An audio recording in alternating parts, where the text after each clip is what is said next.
Your week in local news happens here. First News with Keeler in the morning on WIBX. Streaming on our free WIBX 950 app and simulcast on WFXV Fox 33.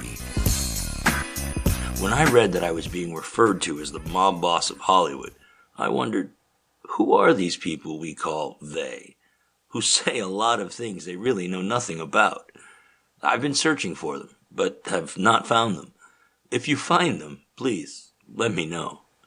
For nearly 40 years, I was a personal friend and associate of the famed underboss of the Colombo crime family, John Sonny Franzese. Sometimes I was referred to by Sonny and other New York mobsters as our man in Hollywood. When I entered the federal prison in Lompoc, California in 2010, a guard announced over the loudspeaker that I was the mob boss of Hollywood. The truth is, I wasn't a made member of any crime family. I had the opportunity to become made, but not the desire. I didn't want anyone to be able to claim me, as they say in the life. Besides Sonny, I was close to other well-known gangsters, including Jimmy Casey, who was from Buffalo but relocated to California, and England's Joey Pyle. I also met and was friends with Meyer Lansky, Carlo Marcello, and several others throughout the country. I associated with lesser-known criminals as well, who were con men, thieves, robbers, and killers. Please understand that the criminal types I associated with weren't all bad, though. Many of them had good hearts and were true friends. I was proud to know them. I made money.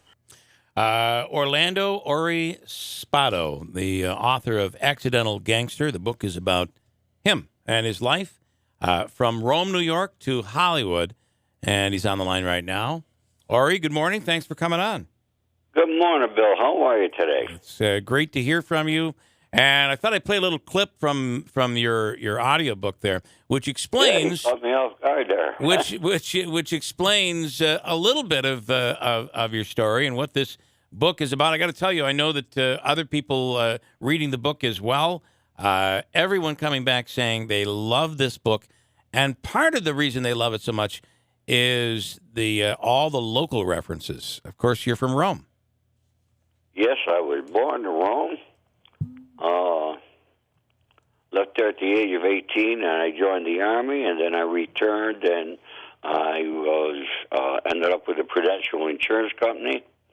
I was very successful. I was a member of the $1 Million Round Table. And then I had my own agency, the Ori Agency, which I did extremely well at. I was doing multi-millions a year. And I ended up my first indictment in Syracuse Federal Court. So when did you get out of jail, by the way? You did, how long did you spend time in jail, and when did you get out? I did 5 years. I got out in 2013. I was arrested in my home in Beverly Hills, California, 2008. And put on Con Air and brought to Brooklyn, New York. Wow. On a Colombo crime family indictment. You have a lot of people that have. We talked about the book a week ago, and a lot of people picked it up, whether online. By the way, you can pick it up on Amazon. There's an Audible.com version where you can listen to the audiobook. It's all up there and easy for the taking. The Accidental Gangster by Ori Spado. S-P-A-D-O. Copies, they can go to my website. Okay. www.theaccidentalgangster.com, and they can purchase an autographed copy. So did you become tied to organized crime, and maybe you can explain that, what that means, while you were here in Rome, before you went out to Hollywood? Yes. So Well, now, I got to know everybody while I was in Rome. Yeah. Through a dear friend. He was a lawyer, Frank Russo from Rome. Mm-hmm. I'm sure everybody knows Frank Russo. And Frank and I went to New York all the time, sometimes on a weekly basis. And Frank introduced me to a lot of the people. Frank knew everybody throughout the country, including Jack Dragna out here in California, who I never met. Yeah. Never met Jack. By the way, I just want to say, please don't get us sued or killed. I'm more worried about that. Or killed. But you are very big on saying you do not like a rat. You are very you understand you're not putting mob secrets out there that are going to expose people. No, I would never do that there. Number one, no, I do not like rats, confidential informants, whatever you want to call them. Had a long talk yesterday with a dear friend of mine out in New York City, and there's just so many of them today that the country has become. These guys, they lie when they go into the courtroom. When they testify against you, they lie about everything, and they get off of all their crimes, and then they get to do these podcasts, and they write books. It's all full of freaking lies. Yeah. It just disgusts me. I wrote my book. Every word in my book is the truth. The first person who ever read my manuscript when it was completed was my dear friend Nick Pileggi. Nick is the guy that his fame is he wrote Casino, he wrote Goodfellas, and several others. He's an A-list writer here in Hollywood.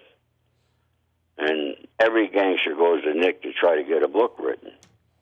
And Nick called me up. He said, Ori, your book is totally different.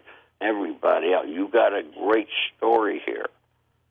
He said, but Ori, you don't have nothing to say about any of your friends. I said, because I don't have nothing to say about the guys who were not rats. They were all good guys. Yeah. And people watch these movies that glamorize the life. And it's not like that there. I mean, you got to be on your toes every morning, every day, from when you wake up until you go to bed at night, and even while you're in bed, you got to be on your toes. You got to know what you're doing. You got to know your surroundings. It's not as glamorous. Yeah, we had a lot of perks. We didn't pay at most restaurants. We never had to pay for a meal, never wait in a line, things like that there. Yeah, we had our perks. But what people don't realize is people like me and my friend, we all got good, big hearts. We help out a lot of people. Yeah. And we take care of our own. I would ask you, because there are many local references in the book, and how has that been received locally? How have people received being a part of your book? I've heard nothing bad from anybody. That's a good thing. I'm sure there are a few who are not like it, but it's the truth. Yeah, it's the way it happened, exactly what happened. One thing that I've been blessed with is a memory. I can remember what people were wearing when it happened. So every word's the truth in my book, and I just tell it like it is. How did you get from Rome to Hollywood? How did that happen? And then talk about some of the people you rubbed elbows with and helped, by the way. You did a lot to help people out in Hollywood. Oh, yes. Here again, well, when I joined the Army, I was stationed in Hawaii, and I met a girl there from Beverly Hills, a Jewish girl, and we got engaged. When I got out of the Army, I had a job lined up with Pan American Airlines here in Los Angeles. And I was staying at the Hilton Hotel, and she come over, and she was crying because her father, very wealthy man, was against the marriage to an Italian guy. He already had her husband picked out. And she wanted to run away and get married. And I told her, I says, I can't provide you the kind of life you're accustomed to. I'm just beginning my life. Yeah. I says, and, you run away with me. And I said, your father's going to disown you. That's going to be on your mind every day. I said, go back home. I says, we got to call it off. We did. Yeah. I I called another girl who came over that I met in Hawaii. And then I woke up early in the morning, and I put my uniform on for the last time. Wow. The other looked at me and said, "What are you doing?" I said, "I'm going back. I guess you're my father." And I flew back to Rome. And my dad, I remember sitting down with my dad. He said, "You should have never come back here. There's nothing here for you. Should have stayed in California." And I said, "Well, Dad, get me a job at Revere. I'll work there a few months. I'll save all my money, and I'll go back to California." Yeah. And he did, and I got a job working a night shift at Revere. I think I worked there 3 weeks and 3 days. And I didn't save 5 cents. And ended up with a Prudential Insurance Company. I worked a short time also at Kelsey Hayes in Utica, there, Whitesboro. Mm-hmm. Wow. And you did well at Prudential. Very well, yes. I loved the insurance business. It came natural to me. Working, putting in hours, that's never fazed me, you know what I mean? I was never a guy to take a job because of his salary, only on a commission basis. I've always worked, and I always made very good money. I want to ask you about I'll get into a little local stuff coming up, just a little bit. Let people read the local stuff on their own. It's far safer for me. Let's talk about names like Frank Sinatra, John Voight, Dean Martin, and even Celine Dion. All names that you are very familiar with. Well, Frank Sinatra, I met out here in California. I met him actually the first time in Palm Springs. And then on Sunday evening, Frank owned part of a restaurant called Mateo's, owned by Maddie, who was from Hoboken. Him and Frank grew up together. Frank put the money up for him. A great restaurant on Westwood Boulevard. And Sunday nights was the place that everybody went. Sunday nights was the place everybody went there, including Ronald Reagan and Nancy. Came in all the time. And Frank was a smoker like I am, and his wife would not allow him to smoke at the table. He used to come out and get me, and he and I bullshit at the bar and smoke and so forth. And the reason I met him down in Palm Springs had something to do with gambling and some money that was owed. Mm-hmm. But we became, not like close friends, like right. you know what I mean? But we knew each other. We knew enough about each other. We could call each other if we needed to. Yeah, yeah. Frank, Dean Martin. We knew Dean Martin. How did Celine Dion? How did Celine Dion spend a night in your spare room? How did that happen? No, it was a week. It was a week. Whoa! How did that happen? You know what? I didn't even know her name. All right, my friend Pete Azer, who was originally from Rochester, he was a big mover out here. He ended up going check kiting. Pete was probably the best in the country at kiting checks, and I'm talking for multi-millions of dollars. We had good days, me and Pete.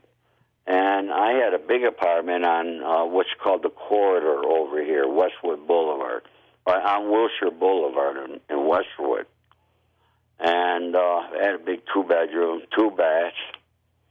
And Pete said, "Listen, I got a friend. He's got this girl. She's coming in from Canada, and she's in the music business, just starting out. Could she stay there a week?" I said, "Yeah."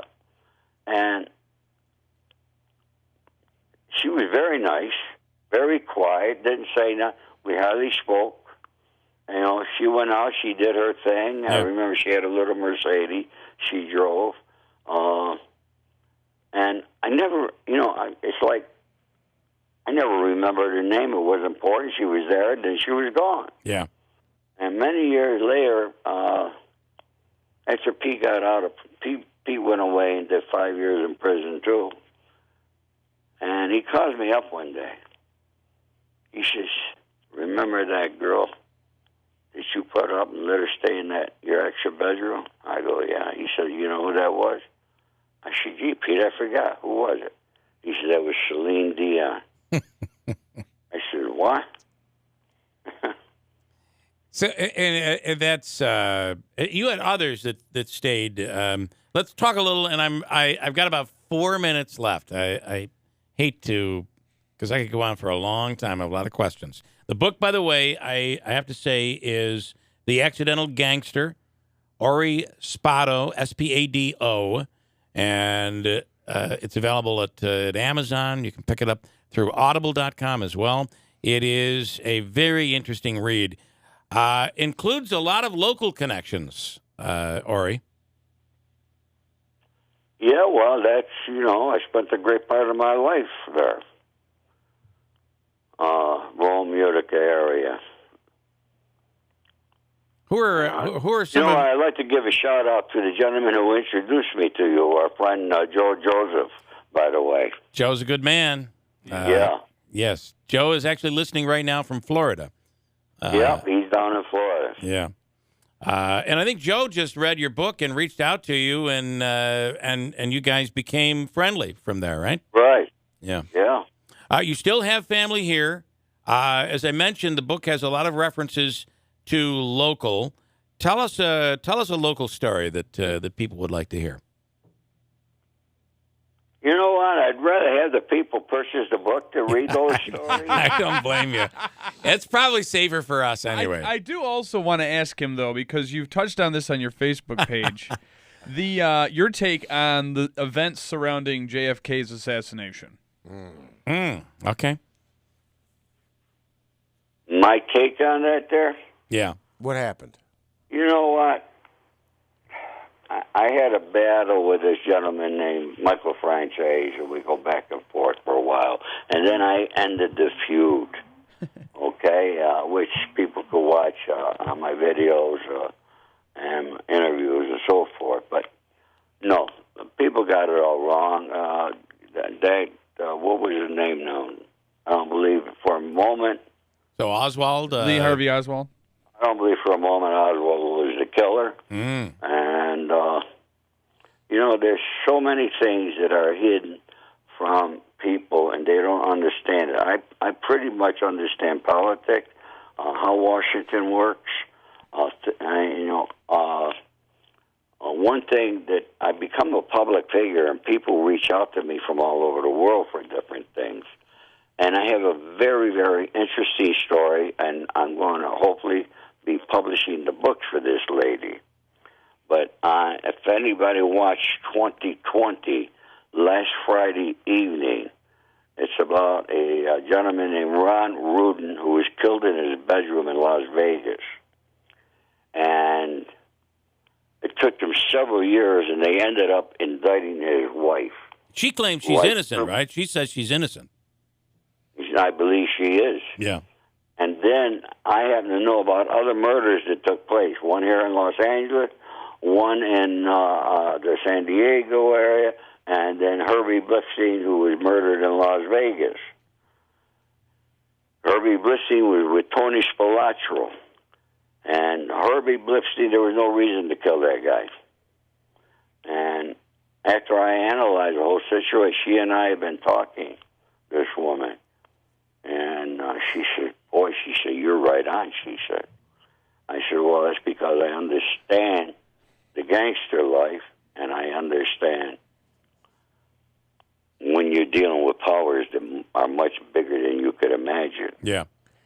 And what? So why did you go to jail? What did they get you on? What they got me on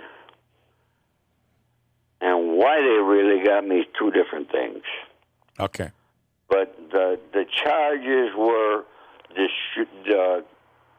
distribution of cocaine, 50 kilos or more, never took place. It was a conspiracy, all set up by an informant by the name of Guy Furtado. And the other charge was a home invasion robbery, the claim took place out in Burbank, California, here, which I was never at the scene. Mm. They tried to say I was the boss of it, and I set it up. And in my book, you will see some motions that I personally submitted. In Brooklyn, New York, I was known as the renegade client. I went through 4 lawyers on my case. I really studied my case. Yeah. And I got. I tried to get my trial changed to Los Angeles because this is where a juror of my peers would be in Los Angeles. Right. Was there a conspiracy to try to get you to maybe flip? Oh, they tried for years to get me to flip. And you never did. I'll give you a story. In 1997, an FBI agent told me, I'm going to see the day that you are chained, shackled, put on Con Air, and brought to Brooklyn. 1997. I laughed at him. They tried to get me to inform. I taped the FBI. I had 12 tapes on the FBI. One tape got Only lost. time you ever I wore a went on, wire. But I knew what I was doing, and Yeah. Jimmy Tachi, who's like my brother out here, all right, we went on record with what I was doing back in Buffalo with Joe Todaro because Sonny was in prison at the time. And I had to go on record with somebody back east. What was I doing? Because I knew the outcome of it wasn't not going to be good. Okay. And what ultimately happened as a result, that agent got demoted from the FBI Organized Crime Task Force because of what I did to him. Wow. Would you believe they put him on the fugitive squad? And would you believe that's the same agent that now has the credit for capturing Whitey Bulger? Really? Yeah. That is unbelievable. I feel he owes me a favor. Don't I you? would say. Wow. All right. We are out of time, and the book if you wanna read, there's a ton of local reference, a ton of it in this book. The book is entitled "The Accidental Gangster: From Insurance Salesman to Hollywood Fixer." Ori Spado, ORISPADO. And it's out there on Amazon, on Audible.com as well. Ori, we're going to have to do this again. I after I completely finish the book. I can't wait to chat again. Did you get the book yet? I have not gotten it yet, but I did buy the Audible version. But then I know. Well, that book should have been there already. Well, it's a crazy mail world these days. That's where we're at now. Yeah. So, all right, we'll do this again, Ori. Thank you so much. Yeah, thank you, Bill. All right. Bye-bye. Okay, how about that story? Your week in local news happens here. First News with Keeler in the morning on WIBX. Streaming on our free WIBX 950 app and simulcast on WFXV Fox 33.